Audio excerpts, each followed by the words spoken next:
الناس جميلك تسلمي. شكرا يا مصر من قلبي ربنا يكرمك تتقدمي. رب العباد يا ام البلاد يا مصطفى ذكرك.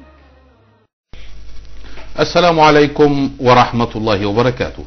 أهلا ومرحبا بكم أعزائي المشاهدين في بداية حلقتنا الجديدة من أنا المصري.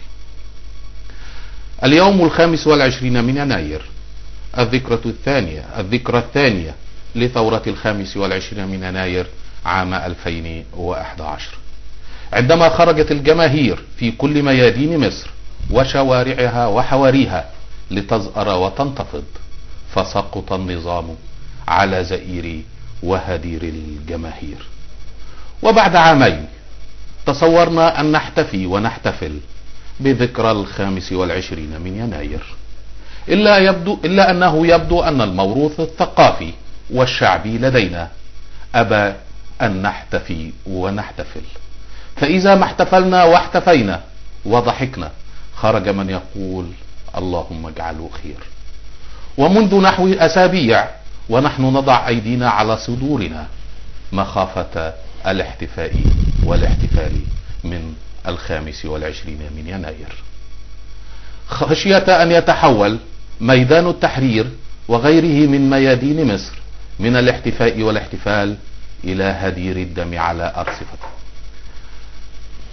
اليوم الذكرى الثانية لثورة 25 من يناير، وصلنا إلى هذه المرحلة بفعل النخبة التي ابتلينا بها، النخبة التي تتصنع الهدوء والحكمة وتتجمل بعبارات نخبوية لا تهدف إلا إلى التناحر المفزع لتسحب الشارع إلى معاركها، النخبة التي أدمنت شخصنة القضايا فاستعلت على الناس واستعلت على الثورة، وراح الغرور يغزو عقولهم والنفايات تملأ أفكارهم، لدرجة أن يصرح بعضهم أنهم من أقاموا الثورة، أنهم من أقاموا الثورة ليخلصوا إلى نتيجة أن الثورة قامت لأجلهم لتتمحور حول ذواتهم.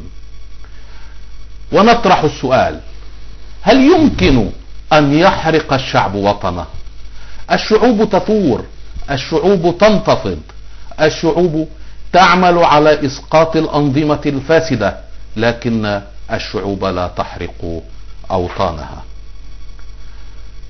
النخبة التي تملأ الفضائيات بعضهم يغرد وبعضهم يطنطن بعبارات قد يدرك وقد لا يدرك أن هذه العبارات يمكن أن تحرق وطن. النخبة التي تتحدث وتبحث لها عن دور حتى لو كان هذا الدور ضد مصلحة الشعب. الخطايا والأخطاء، كما تحدث الدكتور محمد الزغبي الداعية الإسلامي، قال أن الأخطاء لم تكن من النخبة الليبرالية فقط، ولكن أيضا من التيارات الإسلامية.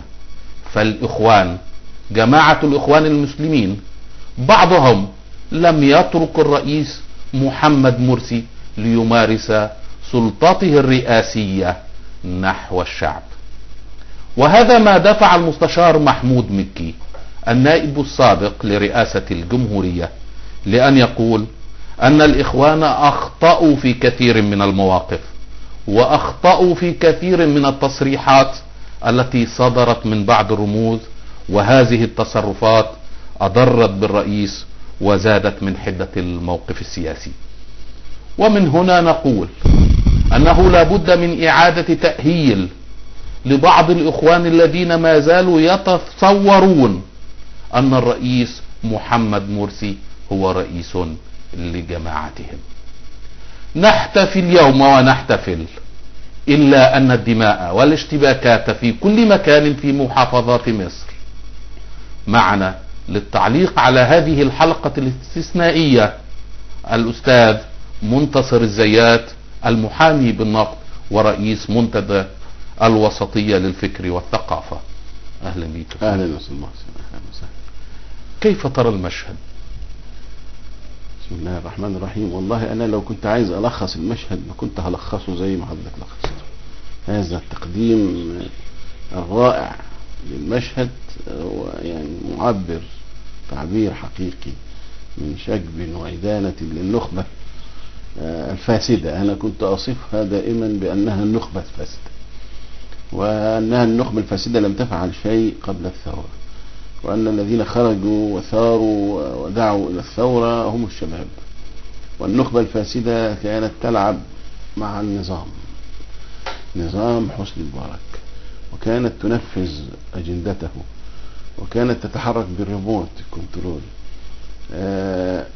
أيضا يعني المشهد أيضا كما وصفت أو كما نقلت عن الداعية محمد الزغبي مؤكد أن هناك أخطاء لدى التيار الإسلامي. خلينا أقول أن أنا يعني أثمن هذه المقدمة جدا. شكرا. احنا قدام مجموعة من الحقائق إذا ما شاهدناه اليوم. أنا كنت متوقع الحقيقة الأولى أنني كنت أتوقع أن الأمر لن يخرج عن ما شاهدناه، هي ذات الحشود، هي ذات الأعداد تقريبا التي تخرج في الفترة الأخيرة ضد الإخوان المسلمين أو ضد حكم الرئيس مرسي. لم يزيدوا عددا، فواضح، وهؤلاء يمثلون كل ما هم ضد الإخوان، كل التيارات السياسية المختلفة مع تيار الإخوان المسلمين. هذه واحدة، وأنا تنبأت بهذا، وبالتالي ليست هناك خطورة حقيقية. دي حقيقة. الحقيقة الثانية أن هذه الأعداد وهذا الرقم الذي لا يفهم أنني أستهين به أو أقلل من قيمته، يعني الحقيقة الأولى كنت بأقصد بها أنه هؤلاء المسيسون أو الشباب المعترض، الشباب ما فيش امتدادات شعبية. يعني هو الذي أنجح ثورة 25 يناير ضد مبارك الامتدادات الشعبية التي نسجت خيوطها مع المليون اللي كانوا في ميدان التحرير، فده اللي نجح. النهاردة ما فيش هذه الامتدادات الشعبية، غير موجودة. الحقيقة الثانية أن هذه الأعداد الشبابية الكبيرة أيضا تستحق من الرئيس مرسي أن يرعي الانتباه إليها، وأن يصغي ليسمعها، وأن يسمعها ليتعامل مع مطالبها. الاستمرار في تجاوز هذه الحشود الكبيرة أيضا لن يحقق لمصر الاستقرار. استاذن الاستاذ منتصر لنذهب الى ميدان التحرير لنرى ما يحدث هناك. تفضل. معنا الاستاذ محمود فايدة صحفي ببوابة الوفد. السلام عليكم استاذ محمود. وعليكم السلام ورحمة الله وبركاته. ازيك يا استاذ؟ كيف المشهد عندك؟ المشهد عندنا مأساوي بعض الشيء، خاصة بعد انتقال عدد كبير من المتظاهرين الذين احتشدوا طوال اليوم في ميدان التحرير إلى مبنى مسبير ومبنى اتحاد الإذاعة والتلفزيون، وقطع الطريق المواجه له في طريق المواصلات، وإحداث حالة من الشلل المروري في جميع الطرق المؤدية إلى كوبري 6 أكتوبر، وإيقاف حركة المواصلات بشكل تماما، وقطع الطريق أمام مبنى التلفزيون وسط استنفار أمني من جانب قوات الأمن المختصة بتأمين اتحاد الإذاعة والتلفزيون. بالتأكيد الجميع يعلم أنهم يطالبوا بمطالب مشروعة في رفض في حسب وجهة نظرهم، يعني في رفض الدستور الجديد وتغيير قانون الانتخابات. هذا هو الأمر بشأن في محيط مبنى مسبيرو الآن. في وضع آخر من قطع عدد من الشباب لحركة المترو في محطة جمال عبد الناصر المجاورة لنا في ميدان التحرير، ووقف حركة المترو أيضا اعتراضا أو طلبا في حكم يشفي غليلهم في مصدر بورسعيد غدا من قبل محكمة جنايات بورسعيد. لكن هل هناك محاولات لاقتحام مبنى التلفزيون؟ بكل أمانة ما يتم الآن أمامي هو قطع الطريق فقط، ولكن لا توجد أي محاولات لاقتحام مبنى التلفزيون، خاصة أن هناك استنفار أمن والجميع يعلم مدى التأمين القوي والتأمين الشديد على مثل هذه المباني، خاصة أن بها التأمين الشديد من الداخل. ثم قاموا بقطع الطريق المواجه اللي هو طريق الكورنيش المواجه لمبنى التلفزيون، ويبدون اعتراضهم وقت انتكاسات غير مرضية لجماعة الإخوان المسلمين والرئيس الحالي الرئيس محمد مرسي. بعيدا عن هذا، هل الأجواء الموجودة في ميدان التحرير الآن هي أجواء احتفالية أم أجواء تتسم بالعنف؟ لدينا موضعين في ميدان التحرير. هو الموضع الأول وهو موضع الميدان نفسه، هو احتشاد القوى المدنية والقوى السياسية للتظاهر وليس للاحتفال والتأكيد على مطالب الثورة والمطالبة برفض الدستور وما تم إعلانهم ذلك. أما الموضع الثاني وهو موضع شارع الشيخ ريحان في الاشتباكات الدائرة بين عدد من المتظاهرين ومجهول، وأحب أن أؤكد أنهم مجهولين الهوية، أنهم لا يعبرون عن أي تيار سياسي بعينه، وبين قوات الأمن منذ صباح اليوم وسط اشتباكات دائرة وتبادل لإطلاق الحجارة في الوقت الذي يستخدم فيه قوات الأمن قنابل الغاز المسيل للدواء من أجل تفرقتين بعيدا عن محيط المجمع العلمي. بالإضافة خاصة أن ليلة أمس كانت تشهد اشتباكات طوال الليلة في شارع قصر العيني، وهو الشارع المتقاطع مع شارع الشيخ ريحان، وبالتالي كان هناك ليلة عنيفة، ونهار اليوم الجمعة كانت استمرت في شارع الشيخ ريحان. إذن لدينا موضعين، موضع هو التظاهر وموضع هو وسائل العنف من قبل شباب مجهولين مع قوات الأمن التي تتعامل معهم بكل حزم، والموضع الآخر هو التظاهر ووجود القوى السياسية منذ. لكن هل هناك اتجاه لدى المعتصمين أو المتظاهرين للاعتصام؟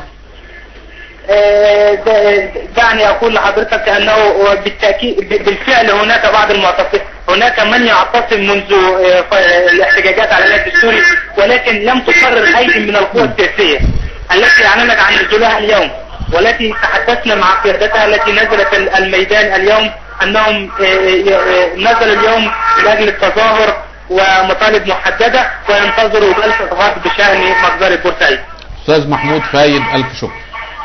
الله يسلمك، شكرا. كنا نتحدث عن ضرورة أن يسمع الرئيس مرسي لنداءات ومطالبات المتظاهرين في ميدان التحرير وفي الميادين المختلفة. اللي بيخرجوا لا يمكن ان احنا نصورهم على انهم شر محض او على انهم مجموعة من المخربين او مجموعة من البلطجية او الفلول. لا، الكلام ده ما عادش ياكل، يعني مش هنقنع بيه الشعب ولا هيقنع حد.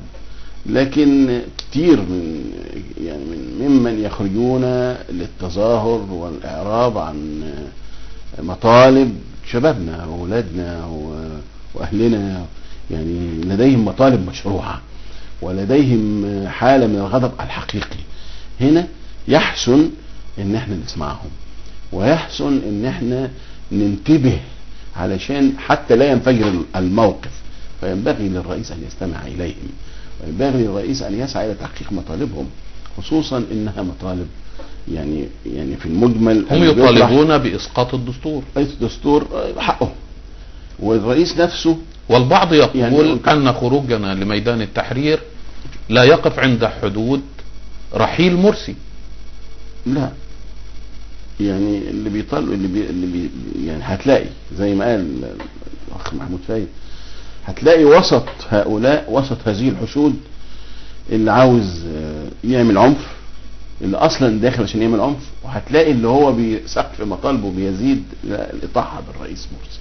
طبعا ده لا يعبر عن حقيقة هذه الحشود الحقيقة، لانه اسقاط النظام واسقاط الرئيس مرسي معناها ان اي رئيس قادم سيتم الاطاحه به بهذا. يعني رئيس منتخب بطريقة شرعية وبانتخابات حقيقية وجاي وفق رغبة شعبية زي كل دول العالم ب1% او 1.5% او 2%، هو في النهاية منتخب. يبقى لا ينبغي ان احنا نؤسس لحالة انقلابية بهذا الشكل. مفيش حد هيؤيد ده، في ناس بتعلى بهذا السقف، لكن انا مش قلقان من دول، مش قلقان من ده. الذي يقلقني حقيقة عدم الاصغاء لهؤلاء الشباب وعدم الاصغاء لهذه الجماهير. صحيح هناك من يسعى لارتكاب الجريمة، وعشان كده انا مش عاوز هنا النخبة، ده دور النخبة. لما نلاقي ناس بتصر على ارتكاب عنف، لا ما يعني لابد ان نواجه. أستاذ منتصر، أنت تتحدث عن النخبة وكأن النخبة هي التي تستطيع انتشال مصر من هذه الأزمة، رغم أن هناك عدد كبير من قيادات هذه النخبة تحاول الوصول إلى نقط معقدة في الأزمة بحيث لا يكون هناك أي حل لها. فمثلا بالأمس هناك تصريحات تقول أنه تم تشكيل مجلس رئاسي بديل، ويرشح سيد حمدين صباحي، وآخر يتحدث عن ضرورة أن يكون للجيش دور في العملية السياسية. أليسوا هؤلاء هم النخبة؟ هو النخبة احنا متفقين مش مختلفين. النخبة مشكلاتها كثيرة ومعقدة، وانا مقتنع يا استاذ محسن ان النخبة لا تسيطر على الحشود، لا تسيطر على هذه الجموع. انا بسمي يعني عواجيز الفرح، يعني انجاز التعبير للبعض، ملوش يعني يقف قدام الكاميرا بس، لكن انا بتكلم عن الرموز الوطنية التي تستطيع ان تبذل او يعني تنور. يعني لابد عشان الناس تثق فيها اكتر. اللي بيعمل عنف نقول له لا ما تعملش عنف، لكن هناك محاولات اعتداء مثلا في المحلة الكبرى. هناك محاولات لاقتحام قسم الشرطة، وبالفعل قطعوا طريق القطار ما بين المحلة وطنطا. هل نذهب الى المحلة الكبرى لنرى المشهد هناك؟ نروح. الأستاذ محمد أبو الدهب مراسل المصري اليوم في المحلة الكبرى. السلام عليكم أستاذ محمد. وعليكم السلام. ما هو المشهد لديك؟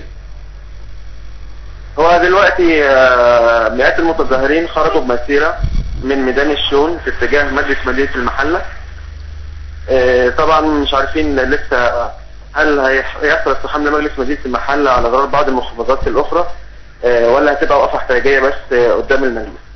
لكن من حوالي ساعة بالضبط كان في قطع لطريق سكة الحديد. المتظاهرون أشعلوا النيران في إطارات الكاوتشوك، وضعوها على القضبان وأوقفوا حركة القطارات تماما. التظاهرات برضو خرجت من بعد صلاة الجمعة من ميدان الشون، وكان في أكثر من مسيرة من كذا جامع والتقوا بشارع البحر. في بعض المتظاهرين حصروا اسم أول المحلة، لكن بعض الأهالي عملوا سلسلة بشرية وصرفوا المتظاهرين. رجعوا جمعوا نفسهم تاني وخرجوا بمسيرة أخرى ضمت حوالي 5000 متظاهر، واتجهوا إلى ميدان الشون وحصروا اسم تاني المحلة. لكن برضو حصل مفاوضات، وأقنعوا بعض الأهالي أو بعض القوى السياسية أقنعت المتظاهرين بعدم اللجوء لعمل العنف، خاصة إن في بعض البلطجية كانوا مندسين وسط المتظاهرين وكده. الأهالي في المحلة الكبرى هم الذين تصدوا لمحاولات التخريب تلك؟ بعض القوى السياسية وبعض الأهالي، لأن خاصة إن في بعض يعني في كتير من البلطجية اندسوا في وسط المتظاهرين وكان شكلهم باين، وبعض الأهالي عارفينهم. فالأهالي حاولت أو بعض القوى السياسية حاولوا ان هم يعني أكدوا على سلمية التظاهرات، وقالوا ان احنا مش عايزين نلجأ لعنف، وحاولوا يقنعوا الناس، والأهالي حاولوا يقنعوا الناس ومجموعات الألتراس ان هم يتجهوا مرة أخرى لميدان الشون. لكن بعض المتظاهرين يعني سابوا اسم تاني وراحوا على مزقان سكة الحديد من ميدان الشون، وقطعوا سكة الحديد وأشعلوا إطارات الكاوتشوك في وسط على القضبان وفصل الطريق البري. أستاذ محمد أبو الدهب من المحلة الكبرى، ألف شكر. عارف أستاذ محسن، اتفضل. طول ما هيبقى موجود وسط الشباب أو وسط المتظاهرين أو وسط الثوار من يرتكب العنف ويقطع الطريق أو يلقي بالكاوتشات المولعة أو الحاجات اللي بتشعل النار، الشعب مش هينضم ليهم. إذا أرادوا إنه يكسبوا الرأي العام هنا في المحلة الشعب لم ينضم، بل على العكس أن الأهالي هي التي قاومتهم الدور. لأنه من تجربتي حتى من أيام الجماعات الإسلامية، الناس شعبنا طيب بيكش أي حد يمارس العنف يكش منه، يبعد منه. الشعب هنا ثبور مثابر صابر، ممكن يثور يخرج لكنه ما بيمارسش العنف. عشان كده العالم كله ضرب مثل بثورة 25 يناير. فطول ما الثوار والشباب هيبقى وسطهم الناس اللي بتعمل كده، يعني انا بقول مش هيبقى في تمدد شعبي ولا هيبقى في امتدادات. انا اثمن ايضا بالمناسبة عشان احب ابقى منصف، الاثنين اللي دايما بيوعوا، وانا سمعت تصريحات والايام الماضية واللي قبلها في المواقف المشابهة بينادوا بسلمية التظاهر وعدم الخروج على الاهداف، التيار الشعبي برئاسة الاستاذ حمدين ومصر القوية برئاسة الدكتور عبد المفتوح. الاثنين دول انا الحقيقة ملاحظ ومتابع اديهم حقهم، هم اللي دايما بيصدروا تعليمات وتصريحات وبيانات يصروا فيها على سلمية التظاهر. لكن محاولات حرق الوطن تلك من يدفع فاتورتها؟ انت اشرت ان في طرف عاوز البلد تولع في مقدمتك. نأتي مرة اخرى للطرف الثالث. هو يعني موجود الطرف الثالث، ما هو غبش عشان نرجع له، احنا بس ما حطيناش ايدينا عليه، يعني لم نضع ايدينا عليه، بس الطرف الثالث النهارده تمدد. وبقى في الاول كنا مصنفين الطرف الثالث على انه الفلول الحزب الوطني او بقايا النظام القديم اللي بتلعب في هذا الاطار، لكن النهارده بقى فيهم من المحسوبين على القوى الثوريه. ما نقدرش يعني الاعتراضات ليه؟ لانه الجميع الان بات يستهدف الاخوان المسلمين، فخصوم الاخوان من التيارات السياسية التي لم تصل الى الحكم او لم تجني حقها في الوصول للحكم او المشاركة فيه او الاشتراك في مواطن نفاذ القرار، القوة دي ايضا باتت تسرب من عندها عناصر شباب، يعني في عناصر بدأت تلتقي مع فلول النظام، وبالتالي ما بقاش الطرف الثالث، ما بقاش بس الفلول بتوع الحزب الوطني او النظام، بقى معاهم ايضا من القوى الثوريه. لذلك بتلاقي من انصار الفريق شفيق موجودين في الميدان. وصل الامر الى ان الفريق احمد شفيق يتحدث باسم الثوره ويطالب الناس بالنزول في ذكرى 25 يناير. دي علامه استفهام، علامه استفهام لابد ان نقف عندها مليا وعلى الثوار. انا بستغرب ازاي يسمحوا لناس محسوبة على نظام مبارك يبقوا موجودين اعضاء في جبهة الانقاذ؟ ازاي يعني مفيش حد حر؟ مجرد مخاصمتك خصومتك للاخوان تخليك تضع ايدك في ايدي عناصر هي محسوبة على النظام مبارك، كانت تنفذ مهام لنظام مبارك. طب على الاقل الاخوان شركائك، يعني موجودين كانوا معاك في الميدان، شركائك في الثورة، ما كانش هم نمرة واحد، فهم واحد مكرر. انا بستغرب في ناس احنا عارفينهم كويس محسوبين على نظام مبارك وكانوا اعضاء في نظام مبارك وكانوا بيلعبوا دور لنظام مبارك، النهارده قادة في جبهة الانقاذ. هل تشكيلة بالمعنى ده تستهوي الشعب؟ هم فاكرين الشعب ما بيعرفش، هم فاكرين الشعب ما مش واخد باله. ده شعبنا ذكي زي الناس المثقفة اللي بتقول لك عايزين 3/4 الشعب بتاعنا ما يشاركش في التصويت لانه امي. لا، ده الشعب الامي اوعى منك، اوعى من الراجل ده اللي قال ان الناس دي ما تشاركش عشان اميين. ده شعبنا واعي جدا وذكي جدا. هذه هي المطالب في ميدان التحرير كما تقول، وهي مطالب مشروعة، الا ان هناك وضعا مختلفا وخاصا جدا في بورسعيد، فمطالبهم مختلفة. نذهب الى بورسعيد نشوف ايه المطالب. الاستاذ حمدي جمعة مراسل المصري اليوم في بورسعيد. السلام عليكم استاذ حمدي. وعليكم السلام يا استاذ. ما هو المشهد عندك استاذ حمدي؟ المشهد في هذه اللحظة جموع محتشدة حوالين سجن بورسعيد العمومي، مقرر الاستمرار حتى صباح اليوم بهدف محدد ووحيد هذا اليوم، انه عدم ترحيل المتهمين في قضية احداث مباراة المصري والاهلي خشية تنفيذ التهديدات اللي توعد بها التراس اهلاوي بالقصاص والانتقام منهم دون انتظار الحكم المحكمة. في شوارع المدينة بعض المسيرات الصغيرة لبعض القوى الثورية امام مبنى محافظة بورسعيد في ميدان الشهداء، اعتصام لمئات من ائتلافات شباب الثورة والقوى السياسية. الى حد ما الاجواء استقرت وهادئة بشكل كبير، يعني بلا اي اثار جانبية او مشاكل خارج سياق العمل السياسي والتظاهر يعني. استاذ حمدي استاذ منتصر ازيات استاذ حمدي؟ اهلا بيك يا استاذ. طبيعة التظاهرات في بورسعيد نعم نقدر نصنفها انها ضد ايضا الرئيس مرسي وحزبه وجماعته، ولا ضد التراس الاهلي؟ استاذ منتصر، النهارده مساجد بورسعيد شهدت خروج 5 مسيرات. مسيرة لألتراس النادي المصري اللي خرجت من مسجد سيدنا الحسين في حي المناخ وهي الأكبر، و4 مظاهرات للقوى الثورية وما يصطلح عليه بالأحزاب المدنية خرجت من مساجد العباسي والتوفيقي في حي العرب، ومسجد صالح سليم في حي المناخ، ومسجد مريم في شارع الأمين. التقت جميعها في منطقة شارع الأمين وسعد زغلول، حيث تجمع مقاهي رواد النادي المصري، وحدث نوع من الخلاف اللي قد كاد أن يتطور إلى اشتباك بين متظاهري الألتراس ومتظاهري القوى الثورية. الألتراس كان بيرى أن القضية الوحيدة لبورسعيد الآن هي قضية المحبوسين، اللي فيه قطاع كبير جدا بيرى ان جزء كبير منهم مظلوم في الموضوع.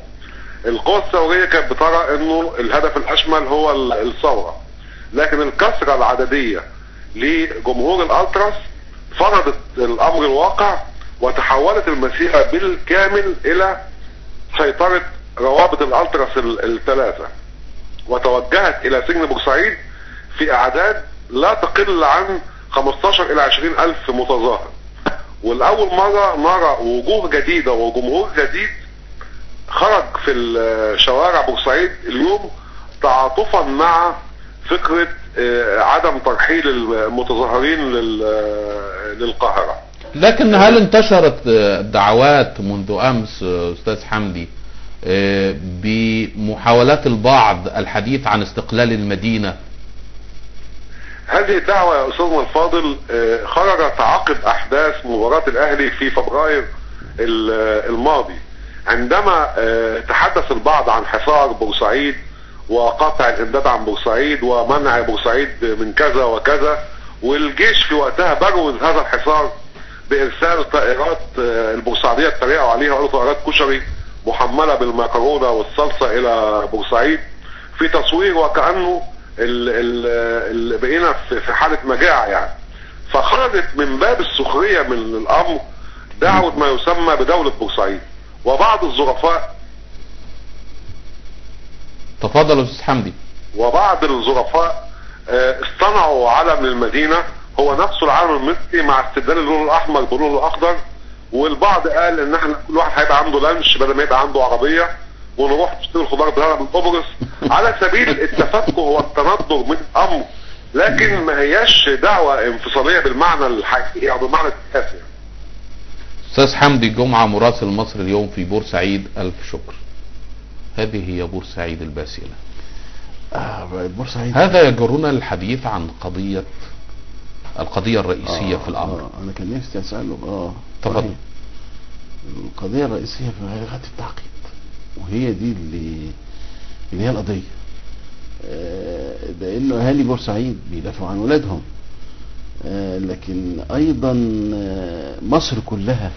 مصر كلها ما زالت ضميرها يعني يورقها من الضحايا ومن القتلى اللي سقطوا في جاني لازم نوصل له. لكننا امام مأزق، اذا ما ادين المتهمين فبورسعيد تشتعل، واذا ما صدرت الاحكام مخففة هي دي اكبر اشكالية. القاهرة تشتعل، مصر تشتعل. دي اكبر اشكالية يا استاذ محسن بتواجهنا في الفترة دي. بكرة غدا هذا الحكم. كيف ترى سيناريو الغد؟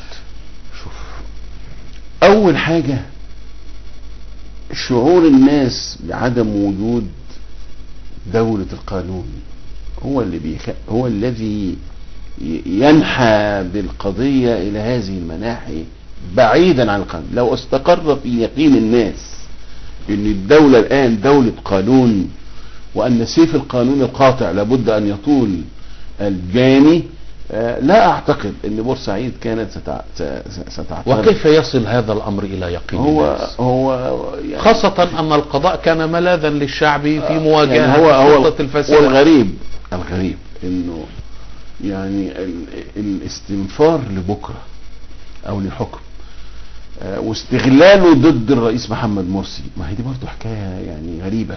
هناك البعض وانا بأحلل بحياة تام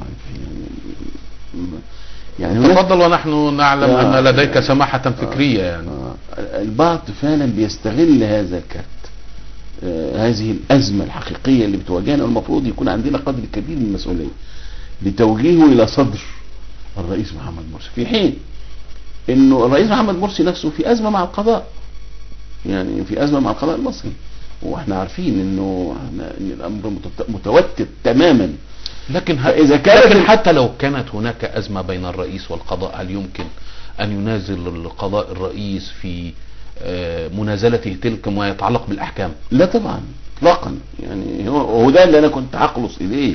تفضل. يعني ايه يعني احنا القضيه الان في امانه هيئه قضائيه عاليه المقام، خلاص في محكمه جنايات عاليه المقام هي التي نظرت الدعوه، لازم نحترمها، لازم نستنى نسمع حكمها. هذا الصخب وهذا وزعلانين، واشمعنى اللي كانوا زعلانين من احتشاد الجموع قدام المحكمة الدستورية العليا واقاموا الدنيا ولم يقعدوها، ما سمعناش حد بيتكلم عن هذه الحشود والمظاهرات الالتراس اللي تخرج من امس تعمل قرصة ودن وتوقف المرور وتوقف المترو، وبكرة مش عارفين هيعملوا ايه. ليه؟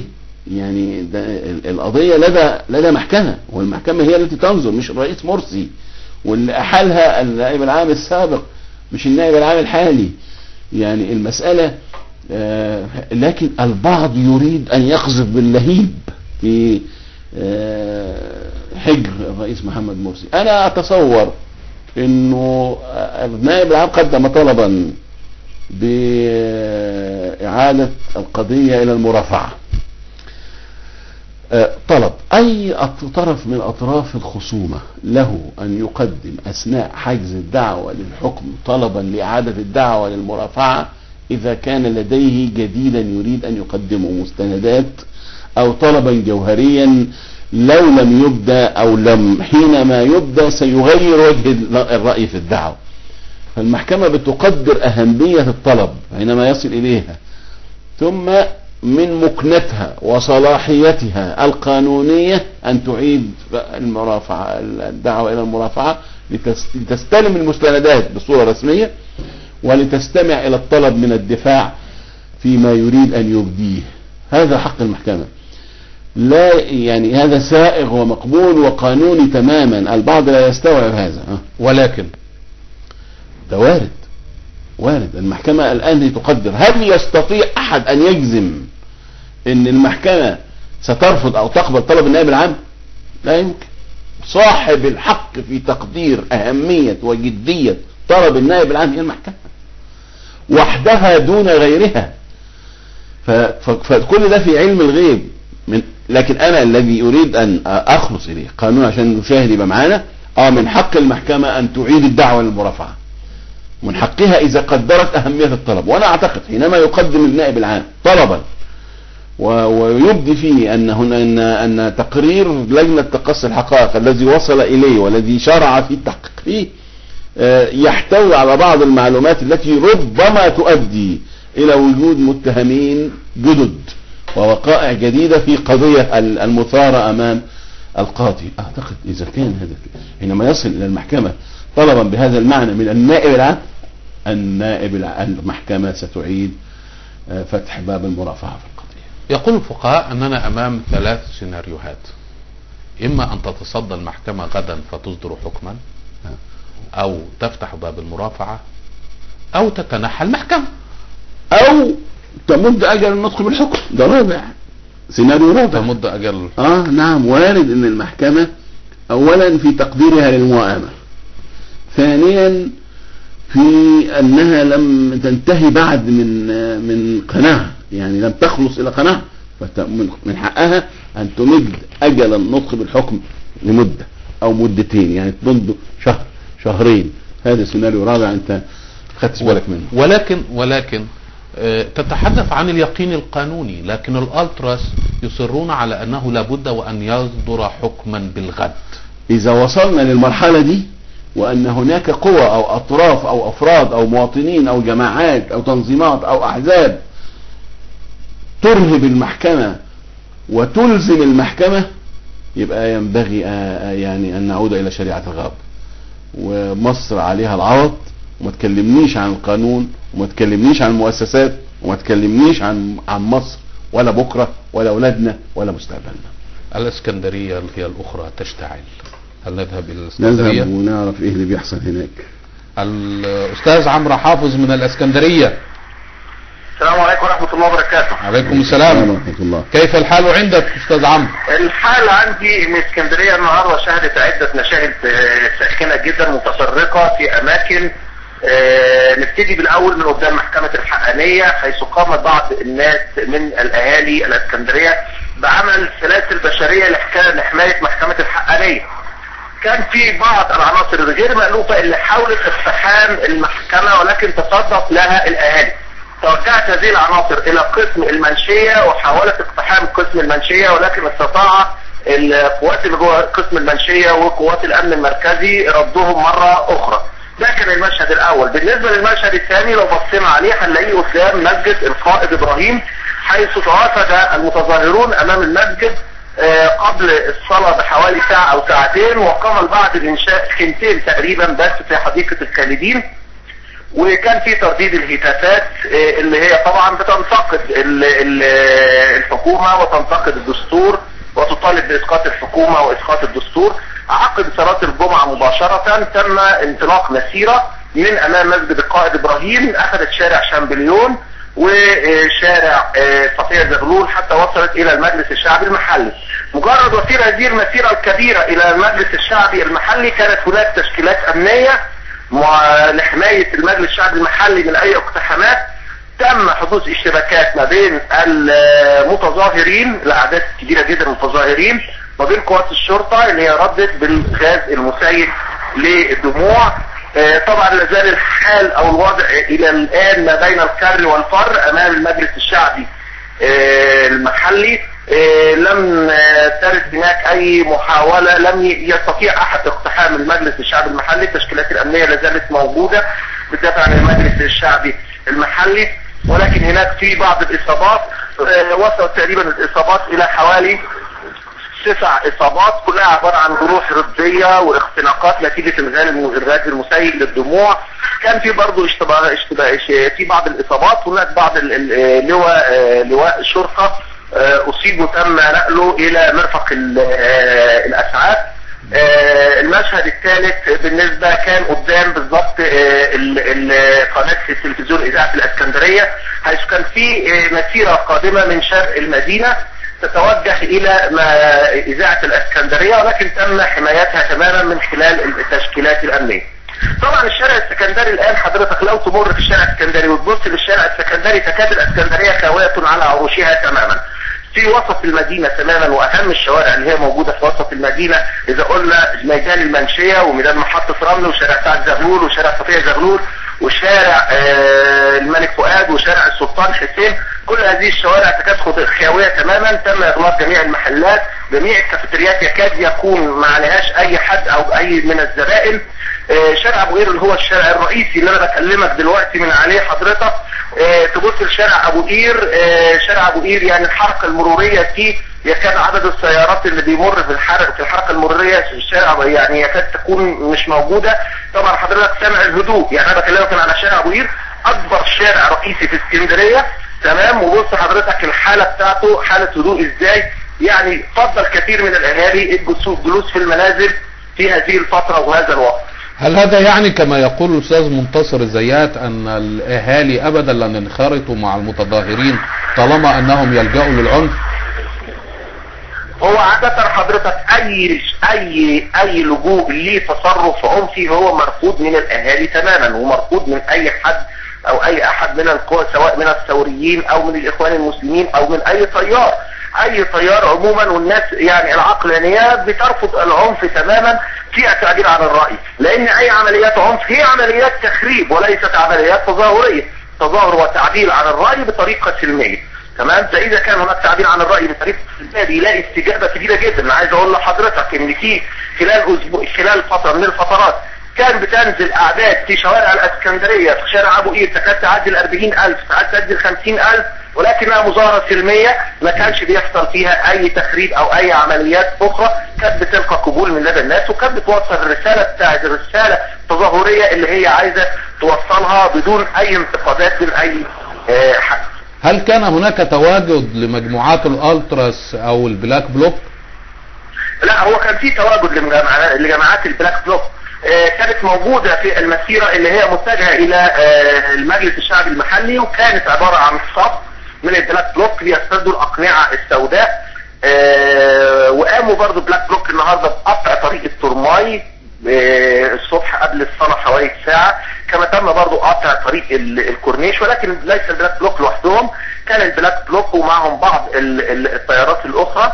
بلاك بلوك تقدموا في صف واحد في الاتجاه الى المجلس الشعبي المحلي، وكانوا رافضين طبعا بلاك بلوك لاي عملية تصوير من جانب الصحفيين او غير الصحفيين.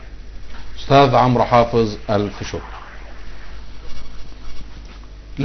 لكن يبقى السؤال استاذ منتصر، لماذا الاصرار على محاولة اقتحام مسبيرو ومحاولة اقتحام القناة الخامسة بالاسكندرية والاذاعة الاسكندرية؟ ده يعني هم إيهام الشعب أن الثورة نجحت، وخطوة مثل هذه، وإحنا على مدار التاريخ بنعرف أنه أهم المناطق التي تؤمن تأمينا جيدا هي الإذاعة والتلفزيون.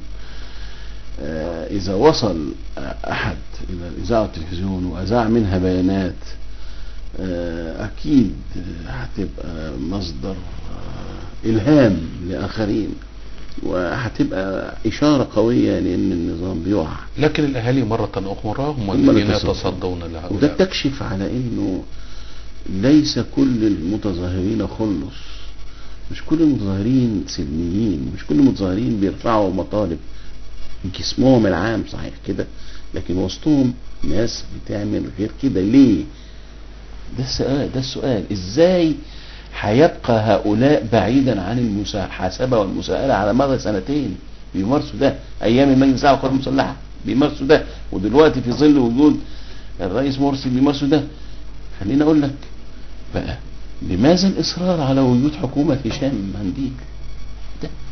ده من المطالب اللي مرفوعة النهاردة اللي بالضرورة دولاب العمل. هل تطالب بإقالة حكومة الدكتور هشام قنديل ربما تخفف الضغط عن الرئيس محمد ما مرسي هو بعض الشيء؟ انا من اللي بيقولوا ده، وانا طالبت بده، والرئيس مرسي فاجأنا بانه كلفه مرة اخرى بتشكيل الحكومة، بقى فيها عناصر، زادت عناصر الاخوان المسلمين، ده بيزيد المشكلة على فكرة. انا كنت بتكلم مع كامل التقدير على فكرة الدكتور هشام قنديل رجل ودود ولطيف ومؤدب. نتحدث عن ابعاد سياسية. الله يفتح عليك. انا برضه بحب اقول دي عشان الناس تبقى معانا يعني، او هو لان هو الحقيقة انسان ودود، وانا ما بحبش اشد يعني هو صديق عزيز يعني، فانا لكن المسألة احنا عايزين حد واضح، احنا عاوزين حد عنده واحد غير طبيعي، احنا عاوزين رئيس وزراء استثنائي باعتبارنا احنا فترة استثنائية. حتى كنا لسه بنتكلم الاستاذ احمد ابو صالح يقول حتى لو كان خيرت شاطر. الاستاذ احمد ابو صالح رئيس فريق الاعداد في البرنامج حتى لو وانا استهوتني الحكايه، حتى لو خيرت شاطر الناس على فكره ممكن تقبله. المصريين عاوزين لقمة العيش. خيرت الشاطر طبعا، ما هو استثنائي يعني، حتى لو كان خيرت شاطر باعتباره محسوبا على الاخوان، هو قيادي وقيادة كبيرة وقيادة. لكن عندما طرح اسم خيرت الشاطر ليكون رئيسا للوزراء حصلت نوع من الردة ضد الرئيس من خصوم الاخوان برضه. انا اتكلم لما بقيس الشارع المصري. الشارع المصري النهاردة ممكن يدعم اي حد هيحقق له التنمية، هيرفع له معدلات التنمية، هيؤثر على معدلات الفقر، اي حد. فلو حتى هذا الحد خيرت شاطر هياخد فرصته يعني. الشعب حتى الشعب اللي مش اخوان طبعا شعب في عمومه ممكن يدي خيرت شرف فرصه. خيرت شرف مش عاوز الفرصه دي، انا ما بتكلمش اني بقول انه يجي، اتفضل. انا عارف ان خيرت شرف اذكى من ده، اذكى من انه يجي رئيس وزراء. لماذا أذكى؟ يعني هو دلوقتي صاحب قرار وهو بعيدا عن المسؤوليه الدستوريه، طب يجي ليه؟ يعني هو صاحب قرار لا ينكر ده. أم أنه لا يقبل إلا أن يكون رئيسا؟ لا ما اعتقدش، يعني لا اعتقد لو جه رئيس وزراء بصلاحيات. احنا عارفين دلوقتي رئيس الوزراء في ظل الدستور الجديد ده هو شريك للرئيس في الاثاره لكن هو حقيقه صاحب قرار، يعني هو نافذ. فيجي ليه؟ هو نافذ وهو بعيد عن المسألة الدستورية. لكن إلى ماذا تعزو إصرار الرئيس محمد مرسي على بقاء هشام قنديل رئيسا؟ حكومة ضعيفة، والدكتور هشام مرسي لا حول له ولا قوة، ولا عندوش إمكانيات يعني في مهام تحقق، يعني هو راجل إداري ما عندوش المهام. ليس لديه رؤية سياسية تصل إلى مرحلة مصر. لا طبعا ما يبقاش رئيس وزراء مصر في الفترة دي. ده عايزة زي ما قلت حضرتك شاطر، عايزة محمد برادعي، عايزة حمدين صباحي، عايزة عبد المنعم الفتوح. هات واحد سياسي كبير، سياسي يعني معارض، الناس تحترمه ويقدر يدير التشكيلة الوزارية. هات ده. ليه مش عاوز يجيب ده؟ ليه مش عاوز يجيب محمد برادعي؟ ليه مش عايز يجيب حمدين صباحي؟ ليه مش عايز يجيب عبد المنعم الفتوح؟ ليه؟ اخرين كثيرين قد يعني لكنهم رفضوا. لا انا ما اعتقدش ان في حد رفض، انا ما اعتقدش. دكتور محمد وبعدين لما يكلف لا ده انا سمعت محمد برادعي بنفسي قال انا لم اكلف، وعمل له فتوح قال لم اكلف. الوحيد اللي قال انا انه رفض فعلا استباقا، مش انه طلب منه، قال لن اقبل، هو حمدين صباحي. لكن انا لا اعتقد ان مواطنا مصريا في ازمه يرى بلده في ازمه وفي وقت دقيق ويكلف ويعتذر. لا استطيع. اعتقد ان هم والشخصيات دي، بس هو ليه مش عاوز؟ ليه ما بيجيب لناش رئيس وزراء بهذا المستوى؟ ليه يجيب لنا رئيس وزراء كان مدير مكتب وزير؟ ليه؟ مع كامل احترامي له ولشخصه. ليه؟ مصر ما هي الاسباب؟ انه بيسمع الكلام مثلا، انه يبقى سكرتاري رئيس الجمهورية. هو ده. ما هو انا مش قصد اجرح حد، بس اديني عقلك في البرنامج الشهير، اديني عقلك. يعني ليه؟ هو كده لانه امكانياته لا تسمح بان يكون ملهما، انما هو يبقى سكرتير لرئيس الجمهورية، هينفذ التعليمات، هيكلف الاسماء اللي رئيس الجمهورية بيختارها، يجيب اهو بقى تشكيلة الاخوان بقت اكتر، زادت. انا مش شايف الحقيقة يا استاذ محسن سبب اخر لتمسك الرئيس مرسي بالدكتور هشام. وكأني أسمع الدكتور محمد مرسي يقول للأستاذ منتصر الزيات حتى أنت يا منتصر. هو قالها مش لسه على غرار حتى أنت يا بروتس، عندما قالها يوليوس قيصر وهو يحضر لصديقه الحبيب بروتس الذي مات على يديه. هو أول لما شافني في الحوار الوطني قال لي حتى أنت يا منتصر، يعني كمان أنت ما جاتش إلا منك تقعد تهاجمني وتنتقدني. لا أنا قلت له إحنا لازم الناس، مش لأن وأنا بحب رئيس مرسي على فكرة، أنا بحبه فعلا على المستوى الإنساني، المستوى الشخصي، وأنا قلت له كده أنا بحبك يا رئيس، وقال لي أنا عارف، بس لازم الناس تحترمنا، يعني من غير المعقول، لأن الرئيس محمد مرسي من التيار الإسلامي ومن أكبر فصيل فيه إن احنا نسكت عن الأخطاء، مش كده. ده سيدنا ده السلف، ده سيدنا أبو بكر وسيدنا عمر قالوا لو رأيتم فيه اعوجاجا فقوموني. والدكتور مرسي ذاته قال ذات العبارة. نعم ذات العبارة. فأنا كنت لما أرى انتقادات من الضمير ومن المسؤولية الوطنية والشرعية اللي لازم أهاجم، مش أهاجم، لازم أنتقد. النقد عندي للتبصير، لأن أنا أبصر، أعطي رأيي للرئيس وللحكومة وللنظام، مش للانقلاب عليه. ولماذا قبلت الدخول في الحوار الذي دعا إليه الرئيس بعد رفض؟ أنا كنت حاسس إنه يعني أنا كمواطن مصري، وكنت حاسس إن البلد وقتها في أزمة وفي خطر، وكنا أيضا مثل هذه الأيام يعني قلق كبير على مستقبل الوطن، الخوف من الفوضى. إذا حكمت الفوضى عليه العوض هندخل في ثورة الجياع وهندخل فيها، هنبقى صومال، هنتصومل، لا رب قدر الله ربنا ما يجيب ويحفظ مصر. فانا الحقيقه رحت عشان ادي رايي، وانا اتكلمت 3 دقايق مش اكتر، يعني انا مش من اللي بيحبوا يتكلموا الكلام، وقلت وجهه نظري باختصار وقعدت.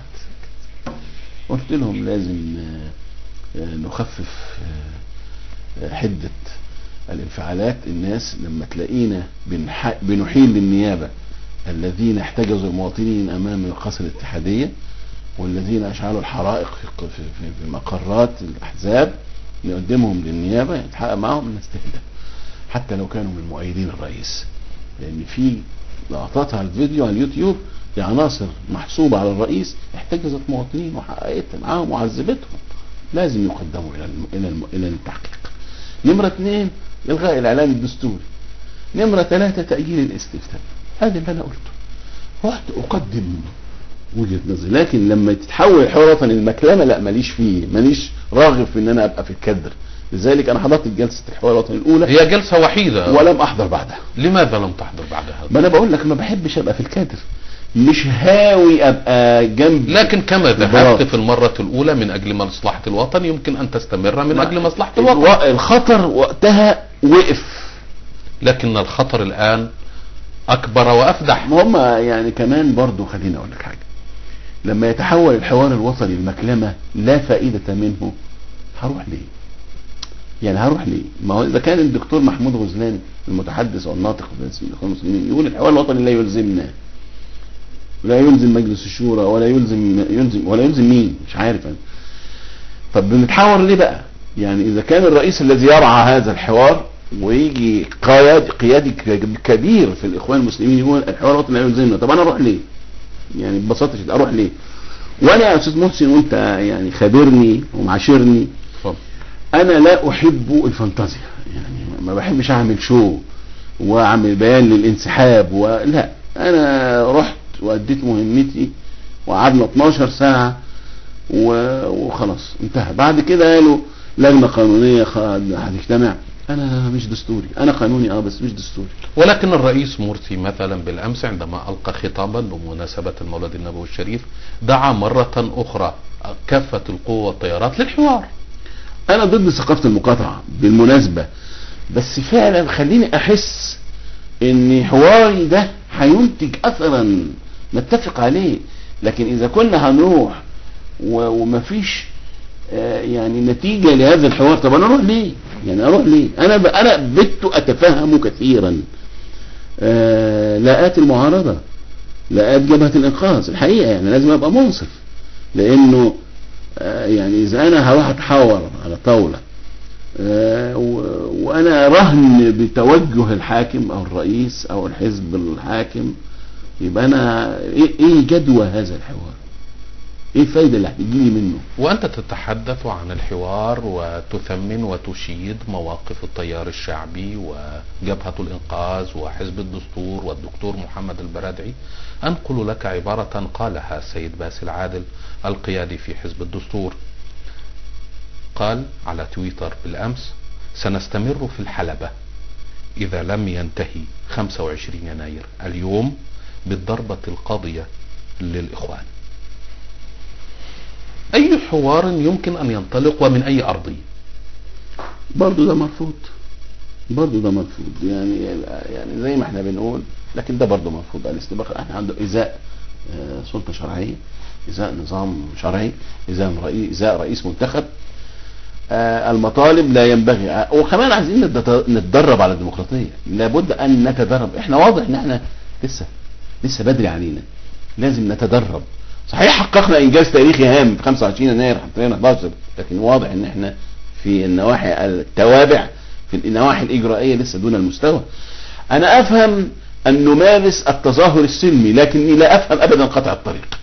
انا افهم ان نعلي صوتنا عاليا ليصل الى الاتحاديه واحنا بنبدا التحرير. لا افهم حتى هذه اللحظه اسباب حصار قصر الاتحاديه. يعني المساله من هنا ومن هنا، لكن احنا لسه بنتدرب. هذا التصريح اللي حضرتك قلته ايضا ياتي في هذا السياق، انه مش متدرب على الديمقراطيه. اللي بيقول كده ورغم انه كادر سياسي وحزبي، لكن واضح انه مش متدرب وهو فاهم الديمقراطيه غلط. الديمقراطيه تنتهي انك ترفع صوتك وتوصل طلباتك الى دائرة نفاذ القرار. ثم عندك اليات تستطيع ان تصل اليه ايضا من خلال مجلس الشعب، تصل الى اغلبية تغير هذه الاغلبية، التداول السلمي للسلطة هو ده.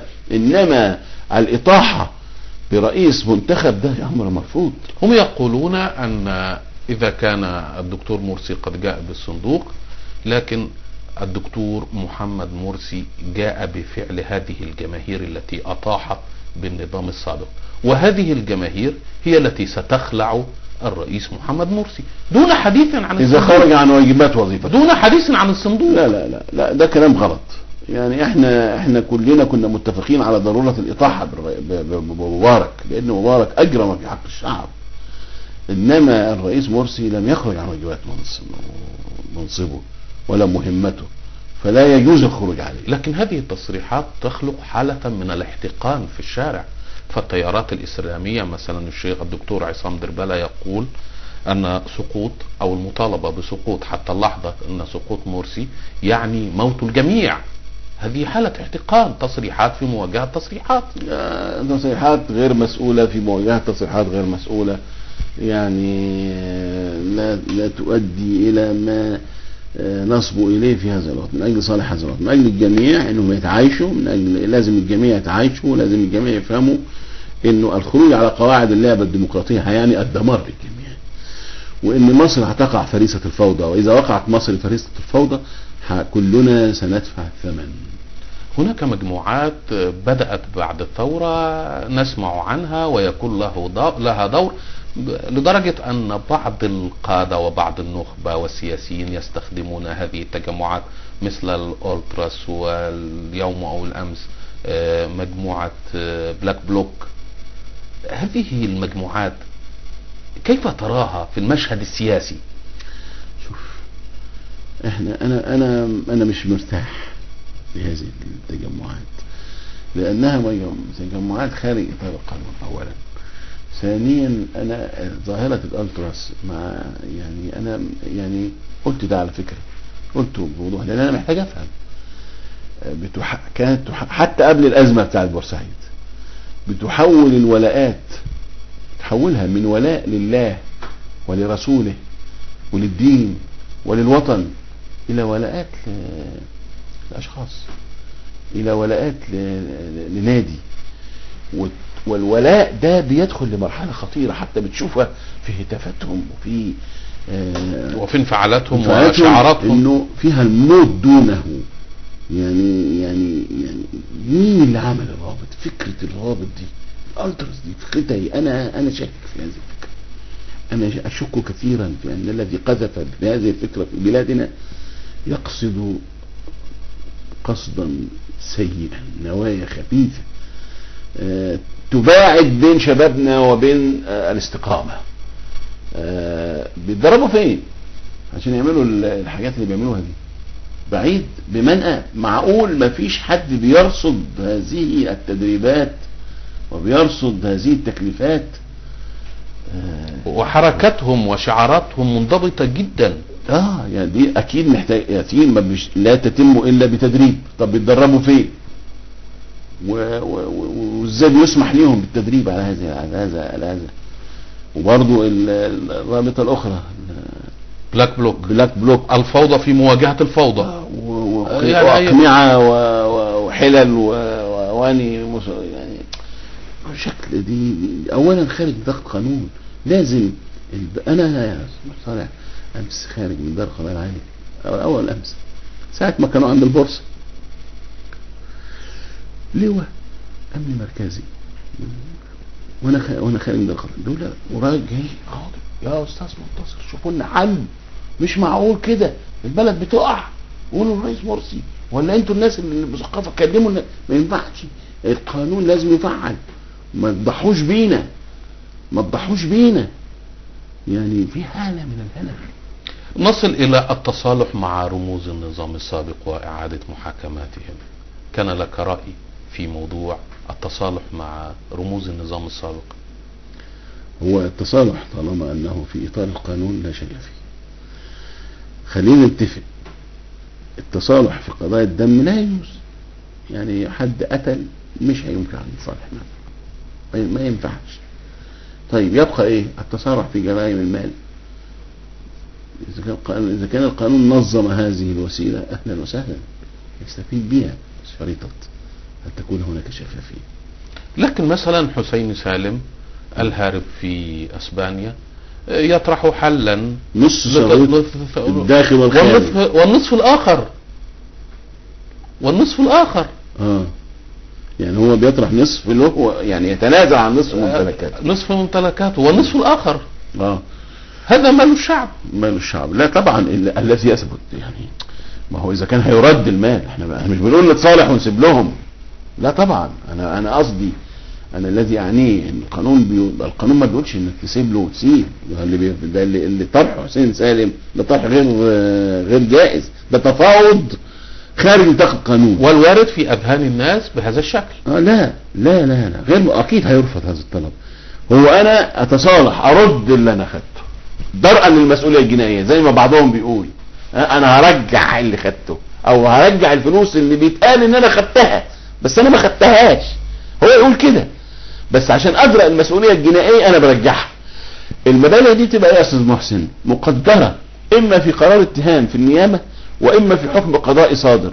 إذا كان هيرجع المقوم في تقديرات النيابة أو وطبعا النيابة ما بتطلعش إلا بناء على أعمال خبرة أو اللي صدر بحكم قضائي، طب ما ده اللي عليه نتصالح يرجعوا الفلوس، إنما سيب لي وأنا هديك، لا طبعا ما ينفعش.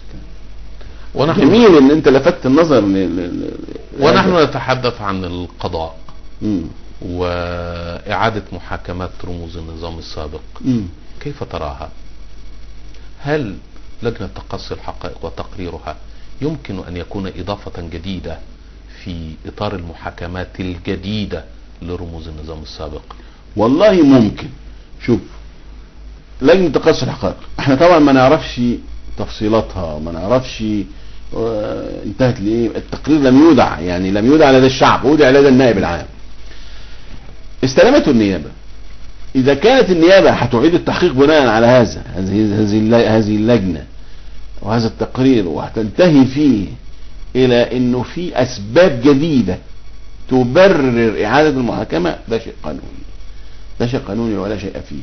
وأنا أعتقد الكلام اللي طالع من لجنة تقصي الحقائق متضارب. يطلع يصرح يقول فيه هتبقى متهمين جدد وهيبقى فيه محاكمات جديدة وفي واحد تاني بينفي. فأنا يعني مش قادر أقف على الحقيقة، لكن بالناحية القانونية المجردة إذا كان التقرير اشتمل على وخصوصا إن في دأب يعني لجنة تقصي الحقائق فيها حرية حركة أكتر من النيابة، والنيابة لما حققت في ظرف تاريخي صعب. إذا كانت لجنة تقصي الحقائق وهي خدت فترة زمنية، خدت فترة كبيرة، انتهت إلى فعل المتهمين جدد ولأن في وقائع جديدة، أكيد هيبقى في النيابة العامة هتتصرف في القضايا بقرارات اتهامات جديدة. خلينا أقول كمان الدرج درج النيابة في جرائم لم يحاكم النظام السابق بسببها. احنا حكينا مبارك على ايه؟ على فيلة شرم الشيخ وعلى قتل المتظاهرين في التحرير. ده مبارك بيجرم في حق مصر وشعب مصر 30 سنة، طب 20 سنة، طب 15 سنة منه عشان ما نختلفش. جرائم فينها؟ فين جرائم المفقودين؟ في مفقودين يا أستاذ محسن فقدوا أثناء القبض عليهم وتعذيبهم في سجون مبارك. ألا يستحق الأمر ده ان المحاضر دي تخرج من درج النيابة العامة ويسأل عنها حسني مبارك وحبيب العدلي وكل المسؤولين؟ في جرائم كثيرة فساد من الممكن ان نحاكم عليها مبارك وابناء مبارك ووزراء مبارك. مش انا قلت للنائب العام السابق هذا الكلام، اذا كنت عايز تدخل التاريخ وقلته في مقال علني، مقال نشرته.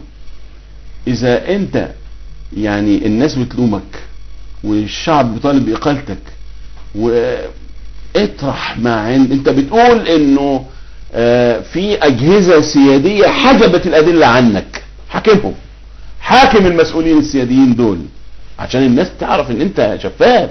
وده بنقوله دلوقتي للنيابة العامة وبنقول للنائب العام الجديد.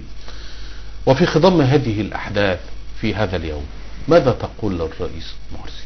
اسمع شعبك واسمع ولادك، اسمعهم اللي في التحرير وفي المحلة وفي الشرقية وفي اسكندرية، اسمعهم ولا تنظر الى انهم خصومك. دول ولادك، دول شعبك، دول ليهم حق عليك حتى لو كانوا بيطالبوا باقالتك او باستقالتك او بالاطاحة بيك.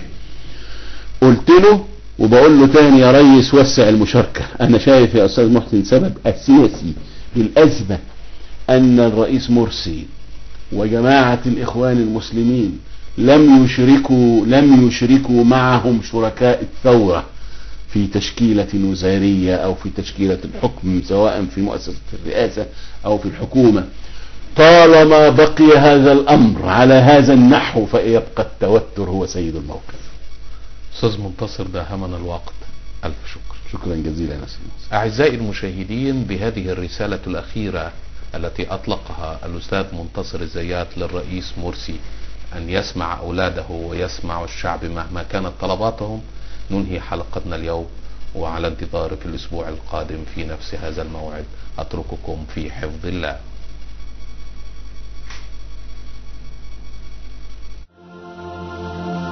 شكرا يا مصر فوق راسي يا الناس جميلك تسلمي. شكرا يا مصر من